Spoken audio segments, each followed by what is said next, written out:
দেশের বিভিন্ন স্থানে জমে উঠেছে কোরবানির পশুর হাট। এ বিষয়ে আরো খবর জানাতে চট্টগ্রাম থেকে সরাসরি যুক্ত হচ্ছেন সহকর্মী আকরাম হোসাইন। আকরাম, হাট কেমন জমে উঠেছে আর দাম নিয়ে ক্রেতা বিক্রেতারা কি বলছেন?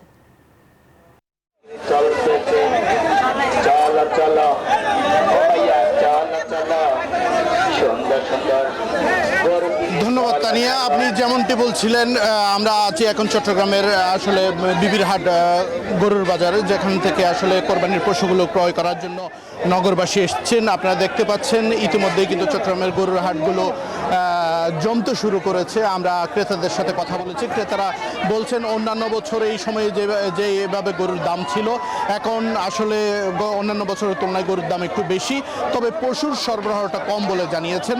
আমরা বিক্রেতাদের সাথে কথা বলেছি। বিক্রেতারা যেটি বলেছেন, এখনো পর্যন্ত ক্রেতাদের উপস্থিতি বৃদ্ধি পেলেও আসলে বিক্রয়ের হার তেমনটা বাড়েনি বলে জানিয়েছেন। তারা বলছেন আসলে বিক্রয়ের হার একদমই কম, তবে ব্যাপারীরা আমাদেরকে যেটি জানিয়েছেন সেটি হচ্ছে এই অবস্থায় চলতে থাকলে তাদের আসলে লোকসানে পড়তে হবে। তবে তারা আশাবাদী আগামী কয়েকদিনের মধ্যে কোরবানির পশু বিক্রয়ের হার বৃদ্ধি পাবে এবং তারা লাভের মুখ দেখবে বলে আমাদেরকে জানিয়েছেন। আমরা সকাল থেকে চট্টগ্রামের বিভিন্ন গরুর হাটগুলো দেখেছি। গরুর হাটগুলোতে যেটি দেখতে পেয়েছি, আসলে এইবারে অন্যান্য বারের তুলনায় বড় গরুর চাহিদা তেমন বেশি চাহিদা নাই।